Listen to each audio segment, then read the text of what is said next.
What's going on, YouTube? Metal Complex here, and today I've got an awesome knife review slash overview to do with you guys. This is the Chris Reeve knives, left-handed, Umnumzaan. No, there's not anything wrong with the knife. It's just me, a right-handed person, trying to open a knife that's made for left-handed people. I'll point this out right away. Yeah, you can get these left-handed. Chris Reeve is one of those makers who caters to both left and right-handed people, so that's great. As of right now, though, I feel like saying this right off the bat, the Umnumzaan is one of those knives that's just kind of difficult to get. It is still in production. They kind of do short runs of it, and then they're gone for a little bit. So anyways, this knife was provided for review by my good buddy Jeff Goodnow. That is a name that a lot of you are going to be familiar with. Mr. Goodnow provides an enormous amount of amazing content for the channel, and I am infinitely grateful and infinitely unable to completely reciprocate. So thank you very much, Jeff. You're an awesome guy. If you're new to my channel, I like to do knife reviews, knife overviews. I like to do unboxings, discussion topics. I like to do my Quest for the Perfect Budget Knife series on Saturdays and my Knife Guy series on Sundays. I also like to give a lot of stuff away. So if you like daily knife content and all that sounds good to you, go ahead and hit subscribe and make sure your notifications are set to all. If you've been watching my content for a while and you'd like to support me on Patreon, I do have a link down in the description. You can take a look around and join any tier. I do offer once a week Patreon exclusive videos and some stickers and some other things. Your support would mean the world to me. Also, down in the comment section, you'll find links, or not comment section, the description, you'll find Amazon affiliate links for some of the cool EDC stuff that I carry, as well as my bit selector and my Ouija magnetic drive. So, from tip, I'm sorry, everything's backwards now. So from the back of the knife to the tip, we're looking at just about 8.5 inches overall. The actual blade length is coming in at, boy, I didn't realize this. It's like 3.75 inches. And then the cutting edge is about 3.6 inches overall. This is a big knife. The profile throws me off a little bit, and I think owners of this knife will echo what I'm saying there.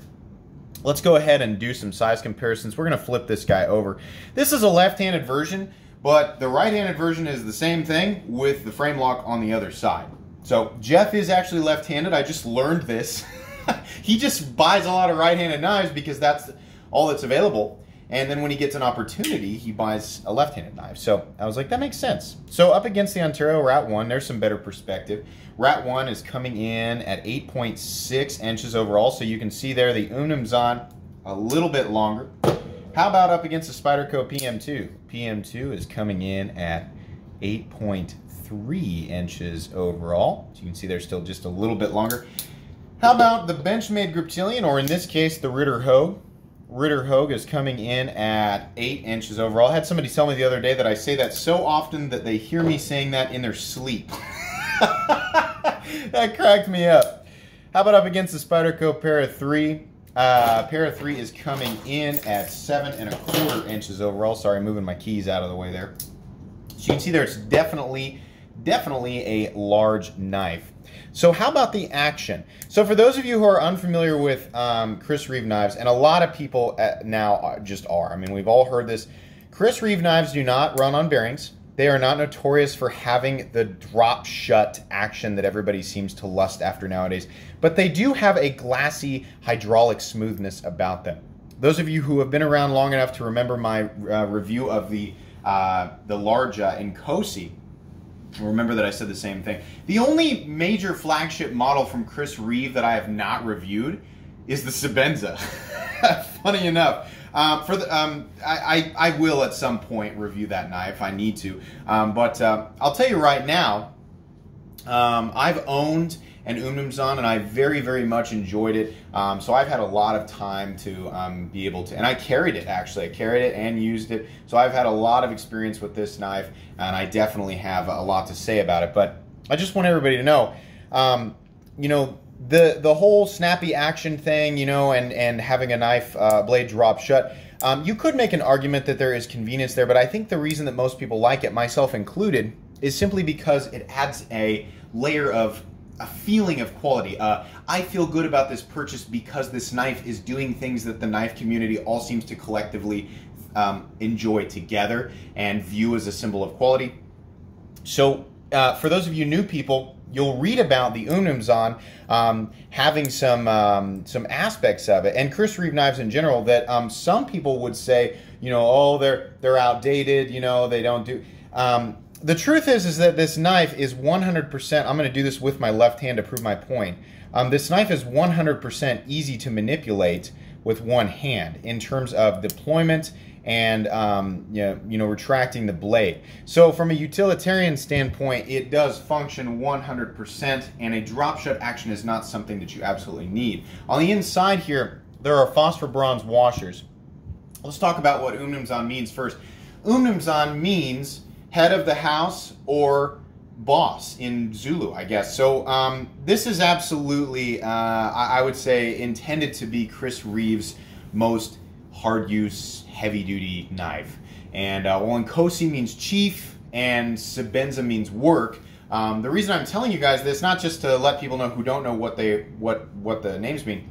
For some reason, there's this collective idea, and I think it's based on how nice and shiny and elegant Chris Reeve knives look.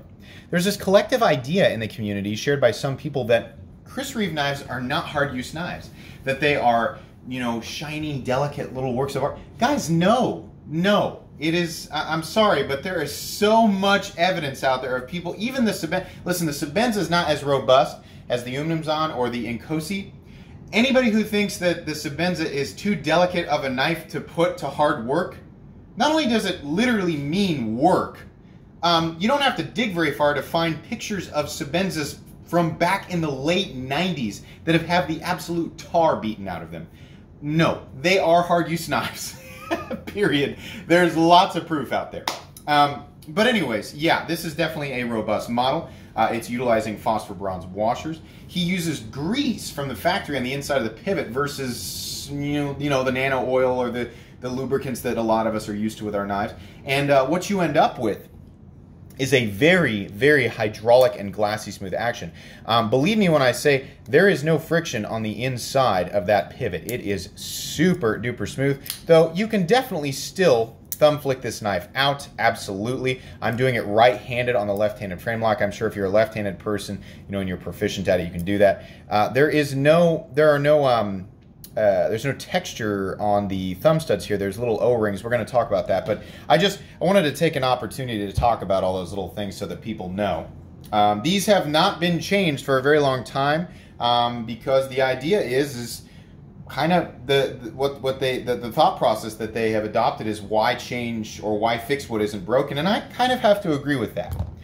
Full titanium construction, coming in at 4.9 ounces. Now that's going to be on the heavy side for some people, but let me point out, we do not have an overly thick frame. You can see here the thickness is actually just a little bit thinner than a PM2.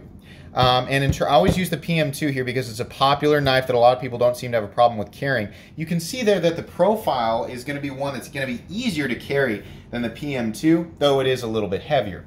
A hair under 5 ounces is not something that I will shy away from, especially getting a blade at 3 3/4 inches.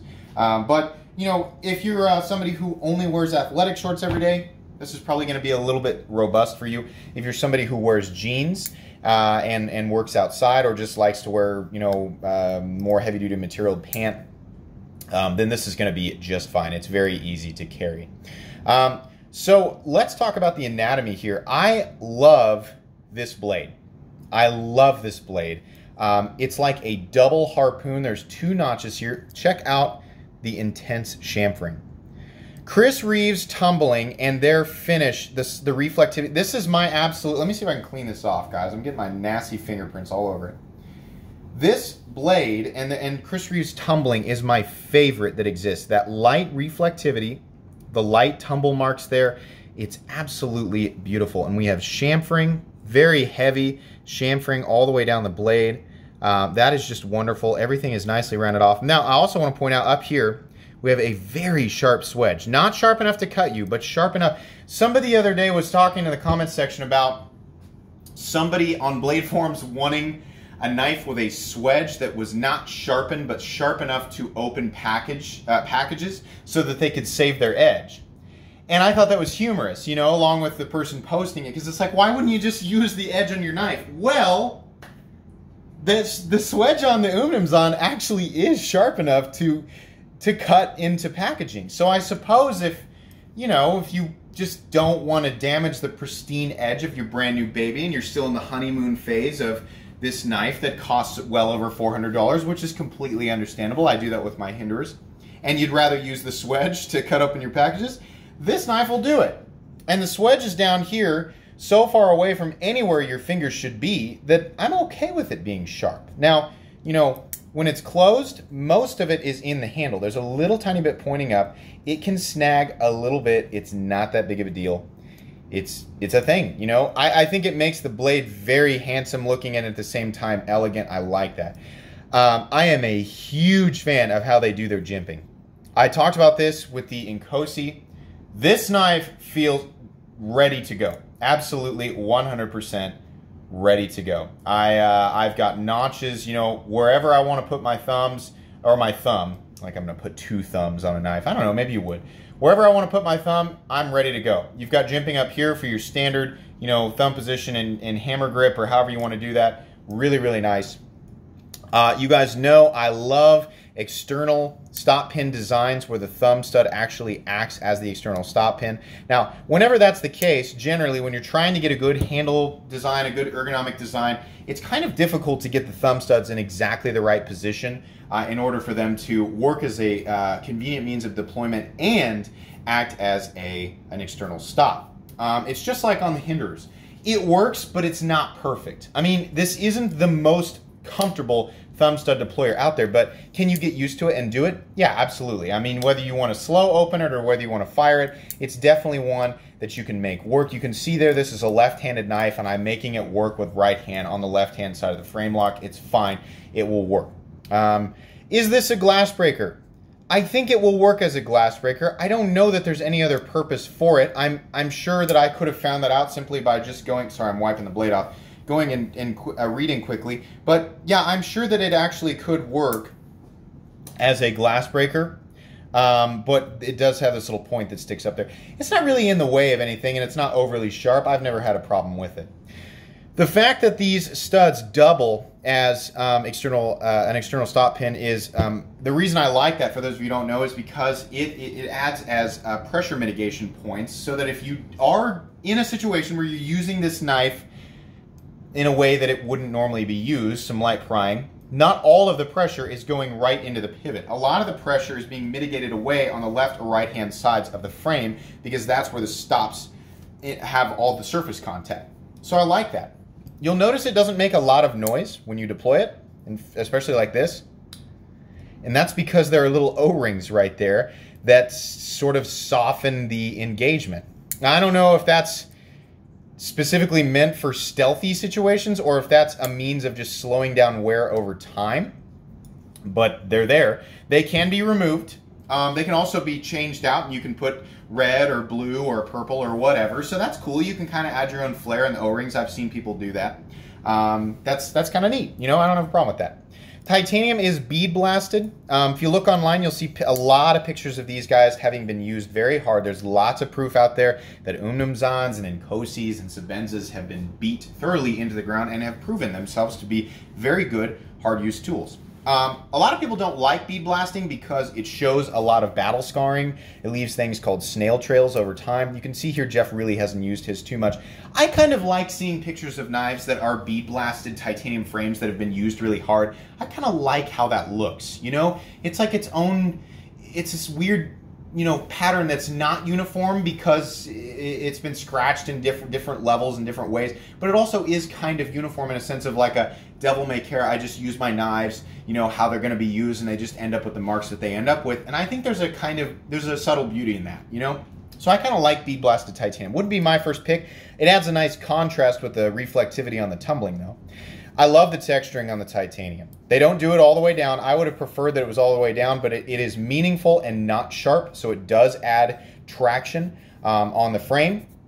Because it's bead blasted, it's not super slick. So getting a purchase on this guy is very easy just in terms of texture. It's also easy considering the ergonomic lines. Now, This does have a few lines that kind of force you into a certain position, but because of the length of the handle, and what I'm talking about is right here, this primary choil area, it's very comfortable.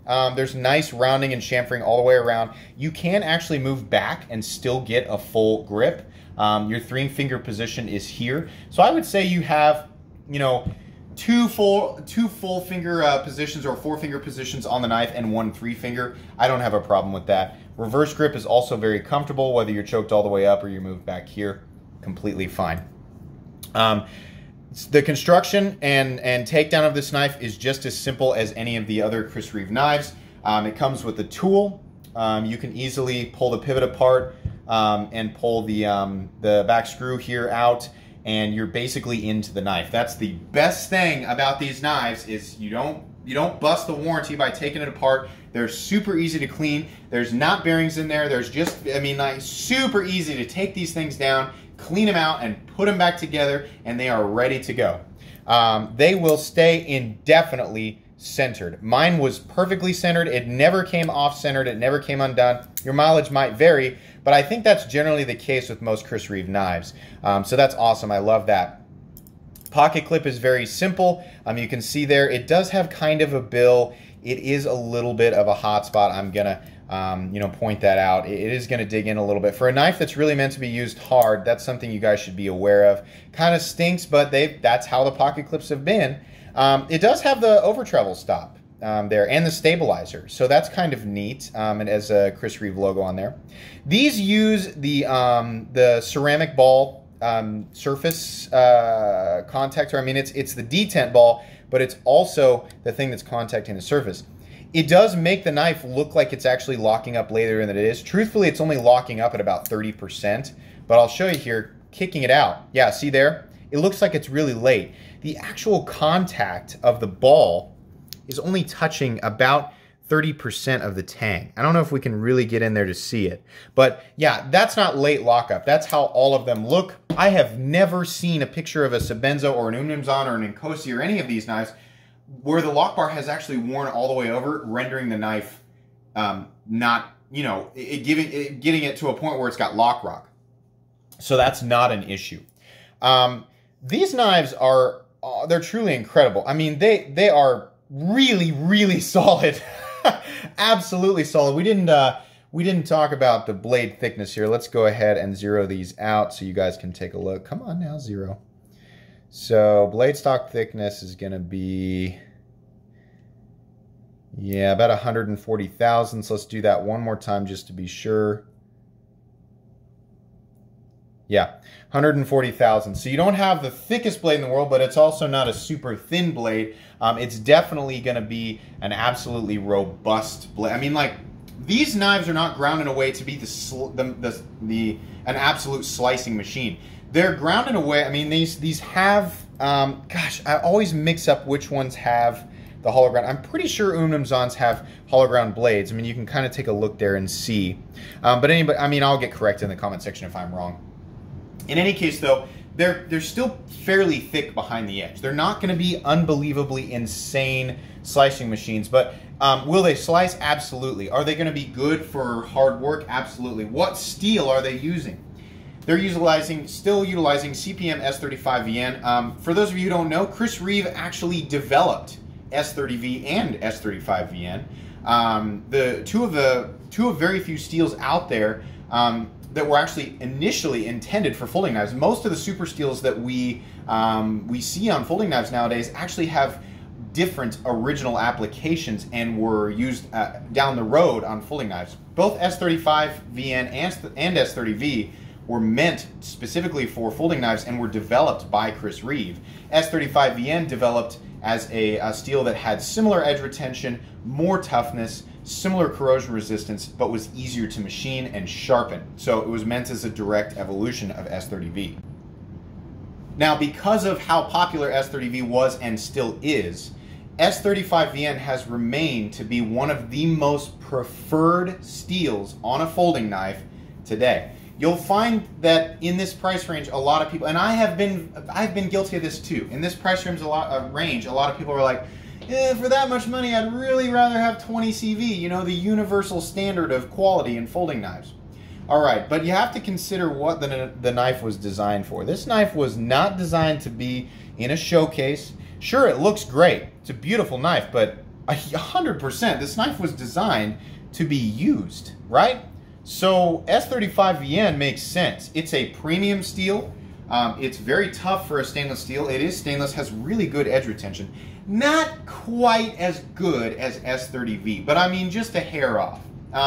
The added toughness and nearly equivalent corrosion resistance while adding an easier sharpening experience and an easier machining experience, I guess, if you're making knives out of it, I think is well worth it. I have sharpened S35VN and I much prefer it to S30V and 20CV, definitely, even at a Rockwell hardness of about 60, which is right about where I think this is supposed to be. That's generally what you're going to see. I believe his target is 58 to 60. That's right about where I think a lot of people prefer S35VN.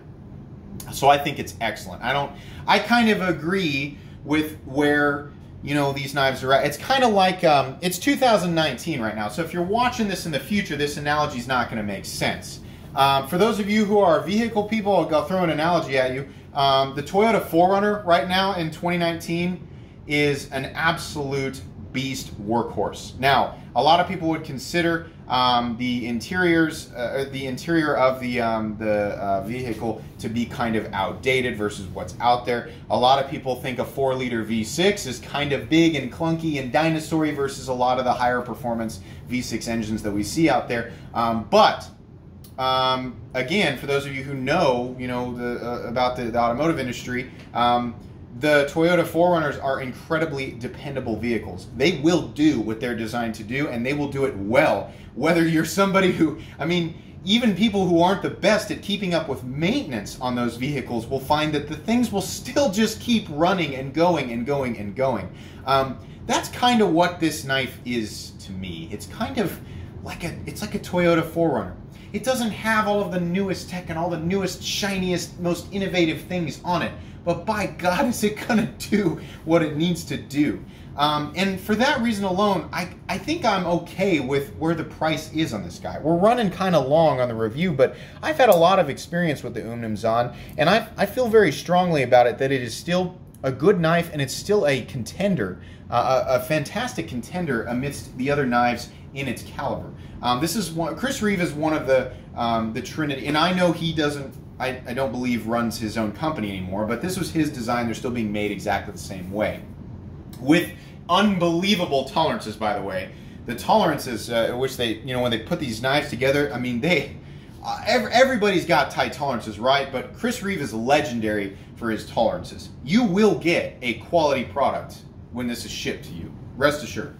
But he was part of the original Holy Trinity, which was Rick Hinderer, Mick Strider, and Chris Reeve. Chris Reeve being the more elegant of the three, Mick Strider being the more aggressive and tactical looking of the three, and Rick Hinderer being somewhere in between. These knives still stand well in the Holy Trinity of knives, in my opinion. What are you going to pay for this? You're going to pay $450. Holy crap, that's a lot of money. It is. If you're not, if you've never spent more than $100 on a knife, yeah, that's a lot of money. There is no reason that anybody needs to graduate into this zone of the knife world. But if you've bought a few knives over $200, maybe over $300, and you're graduating and you're an enthusiast and you're interested in, really making sure that knife in your pocket is not only incredibly dependable, but it's also easy to take down. It's going to be easy to sharpen. It's going to be made 100% with the end user in mind. And at the same time, it's going to bring you that joy, that aesthetic appeal, and that feeling of hydraulic quality. This is a good buy. It honestly is. Full titanium. They're made 100% in the United States, in Idaho. You can see there. Yeah, you're getting a lifelong product.